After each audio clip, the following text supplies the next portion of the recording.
अब हम बात करते हैं पहले नंबर क्वेश्चन के अंदर। पहले नंबर ये लिखा है मोलरता। जी हाँ दोस्तों, मोलरता किसे कहते हैं, ये आपका रहा क्वेश्चन। तो इसका आंसर आपको क्या देना है कि 1 लीटर बिलियन। ध्यान देना है भाई, क्या लिखा है 1 लीटर बिलियन में उपस्थित विलय की मोनों की संख्या एनबी को मोलरता कहते हैं।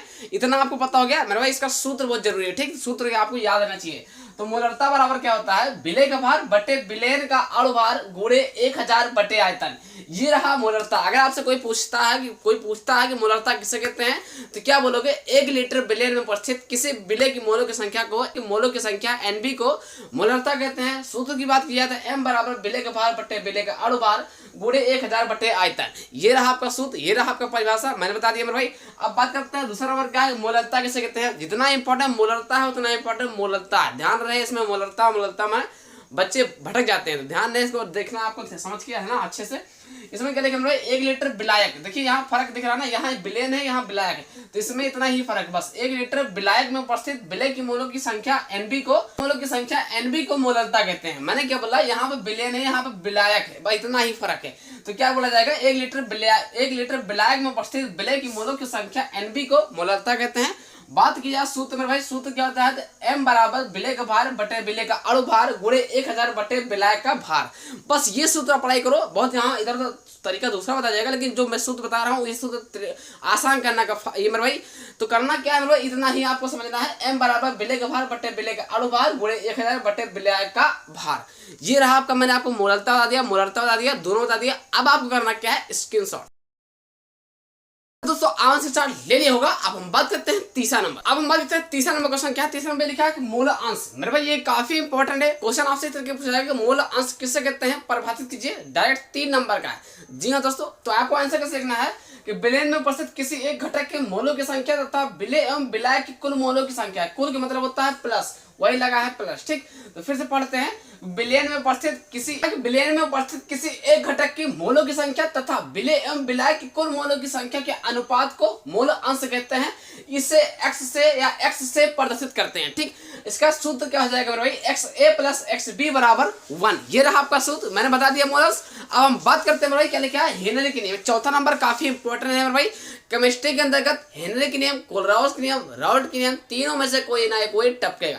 तो सबसे पहले आपको हेडन डालना है, चौथा नंबर क्या है, हेनरी के नियम, ठीक। तो इसके अंदर क्या लिखना है कि इस नियम के अनुसार स्थिर ताप पर किसी गैस की द्रव में विलयता गैस के दाब के समानुपाती होता है। नहीं समझ पा रहे हो, इस नियम के अनुसार स्थिर ताप पर किसी गैस की द्रव में विलयता दाब के समानुपाती होता है। इससे हम हेनरी के नियम कहते हैं, ठीक है भाई। क्या लिखा है, m समानुपाती p, ये समानुपाती निशान है। अब ये चिन्ह हटेगा मेरे भाई, तो m बराबर क्या हो जाएगा, KOP हो जाएगा, ठीक। m बराबर आपका क्या हो जाएगा, KOP। दिमाग में ये क्वेश्चन उठ रहा है कि सर m क्या है, तो m आपका क्या है मेरे भाई, घुली हुई गैस की मात्रा है, ठीक। K आपका क्या है मेरे भाई, K आपका समानुपाती स्थिरांक है, ओके। P नंबर क्या मेरे, तो P आपका समय पर गैस का दाब, P मतलब प्रेशर, दाब मतलब दाब। तो मेरा कहना समझ गया ना मेरे भाई। तो करना क्या है, स्क्रीनशॉट। और ऐसे इंपॉर्टेंट वीडियो पाने के लिए चैनल को सब्सक्राइब कर लेते हो तो ये आपके लिए बेहतर और अच्छा होगा। कमेंट जरूर कर देना कैसी वीडियो है। करना क्या है, स्क्रीनशॉट।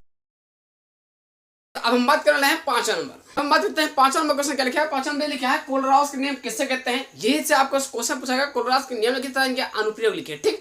तो आपको आंसर क्या लिखना है, अनंत तन्यता पर किसी विद्युत अपघट्ट की मोलर चालकता उसमें उपस्थित धनायन या ऋणायन अनंत तन्यता की मोलर चालकता की योगफल मतलब दोनों के जोड़ना योगफल के बराबर होता है, उसे हम कोलराउस के नियम कहते हैं, ठीक। अब रही बात सूत्र क्या है, ये आपका रहा सूत्र मेरे। m क्या है, तो m आपका मोलर चालकता है। n प्लस क्या है, तो धनायन संख्या है। n माइनस क्या है, ऋणायन संख्या है। इसे क्या बोलते हैं, इसे बोलते हैं अनंत, इनफाइनाइट, ठीक भाई। अब रही बात की अनुप्रयोग, इतना लिखने के बाद आपको नंबर नहीं मिलेगा जब तक आप अनुप्रयोग नहीं लिखते हो। अनुप्रयोग बहुत जरूरी है, ठीक। तो कम से कम 2 अनुप्रयोग तो याद ही रखना है मेरे भाई। पहला नंबर क्या लिखना है कि अनंत तन्यता पर दुर्बल विद्युत अपघट्ट की मोलर चालकता, ठीक। दूसरा नंबर क्या है, दुर्बल विद्युत अपघट्टों के वियोजन की मात्रा की गणना। ये रहा दोनों अनुप्रयोग। मैंने आपको परिभाषा मतलब इसका जो है डिफिनेशन बता दिया मेरे भाई। बाकी कोई दिक्कत है तो कमेंट बॉक्स में कमेंट करते रहिए। कैसी वीडियो लगे ये भी कमेंट करना। अब आपको करना क्या है, स्क्रीनशॉट, ताकि हम बताएं छठवां नंबर। तो उससे पहले स्क्रीनशॉट ले लिया होगा। ऐसे इंपॉर्टेंट वीडियो पाने के लिए फिजिक्स केमिस्ट्री मैथ पर चैनल को सब्सक्राइब कर लेते हो तो आपके लिए बेहतर और अच्छा होगा। जी हाँ दोस्तों, चलिए अब हम बात करते हैं छठवां नंबर। अब हम बात करते हैं छठवां नंबर क्वेश्चन क्या। छठवां नंबर ये लिखा है राउल्ट के नियम। जी हाँ दोस्तों, आपसे क्वेश्चन इस तरीके पूछा जाएगा कि राउल्ट के नियम किसे कहते हैं, इसको परिभाषित कीजिए तथा इनके 2 सीमाएं या 2 अनुप्रयोग या सीमाएं लिखिए, ठीक। ये रहा आपका क्वेश्चन। तो आपको आंसर कैसे लिखना है, जो मैं बताऊंगा बहुत आसान तरीके है। देखिए केमिस्ट्री के अंतर्गत 3 नियम है, हेनरी के नियम, कोलराउस के नियम, राउल्ट के नियम, ये 3 नियम तैयार कर लेना है मेरे भाई। और फिजिक्स में क्या है, गॉस के नियम है ना, किरचॉफ के नियम, एम्पियर के नियम है ना, और कूलॉम का नियम, और एक और है ना जो बंद पास वगैरह, मतलब कि 5 नियम उसमें भी है। मैंने सब बता रखा है, फिजिक्स के 5 महत्वपूर्ण नियम बता रखा है, उसका लिंक डिस्क्रिप्शन बॉक्स में है, जाके आप प्ले लिस्ट चेक कर लो स्टेप बाय स्टेप, आपको अच्छा लगेगा कुछ। चलिए कोई बात नहीं, हो तो बात की बात है, मतलब समझ गए होंगे तो भाई चेक करोगे। ठीक, यहाँ पे क्या है, राउल्ट के नियम, इसका आंसर क्या हो जाएगा, बहुत सटीक बहुत आसान तरीका क्या लिखा है, किसी निश्चित ताप पर द्रव विलयन में उपस्थित किसी घटक का आंशिक वाष्प दाब उस घटक के मूल प्रवाह के समानुपाती होता है, उसे हम राउल्ट के नियम कहते हैं। ठीक, देखिए कई टीचर कई प्रकार लिखा सकते हैं, लेकिन मैं बहुत आसान तरीके लिखता हूँ। ठीक, सूत्र क्या हो जाएगा, P बराबर P not A x A plus P not B x B. ठीक, राउल्ट के नियम की सीमाएं जरूर लिखोगे तभी नंबर मिलेगा मेरे भाई। तो पहला सीमा क्या है कि यह नियम केवल अतितनु विलयनों पर कार्य करता है। दूसरा नंबर अतितनु विलयनों पर कार्य करता है। दूसरा नंबर क्या है कि एनटीपी पर दोनों घटक आवासशील होने चाहिए। अब रही बात, दिमाग में क्या उठ जाएगा कि एनटीपी का फुल फॉर्म क्या होता है, एनटीपी आखिर क्या है, तो इसका बता दे full form, natural temperature pressure, Hindi में क्या बोलते हैं, सामान्य ताप दाब। ये आपका हो जाएगा ना, तो लिख लेना साथ ही साथ मेरे भाई। करना क्या है, स्क्रीनशॉट, ठीक, कुछ नहीं करना है, स्क्रीनशॉट। तो आपने इसके साथ ले लिया होगा। अब हम बात करते हैं 7वां नंबर क्वेश्चन। आपको यही पूछा गया कि शून्य कोटि की अभिक्रिया किससे कहते हैं, इसका स्थिरांक का व्यंजक ज्ञात कीजिए। ठीक, ये काफी इंपॉर्टेंट, डायरेक्ट 5 नंबर का आता है। तो इसका आंसर क्या हो जाएगा भाई, वह अभिक्रिया जिसमें अभिकारक के किसी भी अणु का सांद्रण परिवर्तित नहीं होती है, अर्थात जिसका वेग अभिकारक के सांद्रण पर निर्भर नहीं करता है, जिसका जो वेग है अभिकारक के सांद्रण पर निर्भर नहीं करता है मेरे भाई, उसे हम शून्य कोटि की अभिक्रिया कहते हैं, कहलाती है। ठीक, उदाहरण की बात की जाए तो सूर्य के प्रकाश की उपस्थिति में H2 और Cl2 का संयोग, तो H2 प्लस Cl2 से आपका क्या बन जाएगा, 2HCl। भाई 2 और 2 2 हो जाएगा, HCl हो जाएगा, मतलब H2 प्लस Cl2 बराबर 2HCl। किसकी उपस्थिति में, सूर्य की उपस्थिति में। ऐसे आपको पूरा याद करना पड़ेगा, तब आपको 5 नंबर आपके हाथ में होगा। ठीक है भाई, इसके बाद यहां से यहां तक लिखने के बाद ये लिखना है शून्य कोटि की वेग स्थिरांक का व्यंजक जरूर लिखना है, हेडिंग डाल के। अभी के अंदर इसके नीचे क्या लिखना है कि शून्य कोटि की अभिक्रिया के वेग स्थिरांक का व्यंजक x बराबर kt है। x क्या है, तो x आपका अभिकारक है, t क्या है, समय में अभिक्रिया है, k क्या है, अभिक्रिया का वेग स्थिरांक है। इतना आप करते हो तब आपको 5 नंबर पक्का होगा मेरे भाई। शून्य कोटि की अभिक्रिया बहुत ही इंपॉर्टेंट है, प्रथम कोटि की अभिक्रिया बहुत इंपॉर्टेंट है, उसको भी मैं बताऊंगा, रुको तो उसको पहले इसको स्क्रीनशॉट ले लो। तो प्रथम कोटि की अभिक्रिया बताएं ये मेरे भाई, शून्य कोटि की अभिक्रिया, प्रथम कोटि की अभिक्रिया में से एक नया क्वेश्चन तो पूछा जाएगा। अब आपका दिमाग सेट होना चाहिए, अब याद करो या ना करो, याद तो दोनों करना पड़ेगा। ठीक, क्योंकि यहाँ पर शंका है कि आए या ना आए, इसीलिए दोनों याद करोगे तो ज्यादा अच्छा रहेगा, क्योंकि कुछ कहा नहीं जा सकता है। तो मेरे भाई करना क्या है, स्क्रीनशॉट। तो आप इसके साथ ले लिया होगा। अब हम बात करते हैं 8वां नंबर। तो अब हम बात करते हैं 8वां नंबर क्वेश्चन। क्या 8वां नंबर ये लिखा है कि प्रथम कोटि की अभिक्रिया लिखी तथा इसका वेग स्थिरांक का व्यंजक कीजिए। ये भी काफी इंपॉर्टेंट क्वेश्चन है भाई, उदाहरण देकर समझाना होगा। ये काफी 5 नंबर का है, शून्य कोटि की अभिक्रिया, प्रथम कोटि की अभिक्रिया, दोनों क्वेश्चन में से एक क्वेश्चन पूछा जाएगा, 5 नंबर का आता है। जी हाँ दोस्तों, अब ये रही बात, आप पक्का करना चाहते हो या नहीं, आपके हाथ में।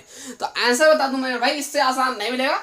इसका आंसर क्या जाएगा, वह अभिक्रिया जिसका वेग केवल एक अभिकारक की सांद्रता के अनुक्रमानुपाती होता है, उसे हम प्रथम कोटि की अभिक्रिया कहलाती है या कहते हैं। ठीक, फिर उदाहरण लिखना है C12H22O11 प्लस H2O H धनायन तनु HCl या H2SO4 C6H12O6 प्लस C6H12O6।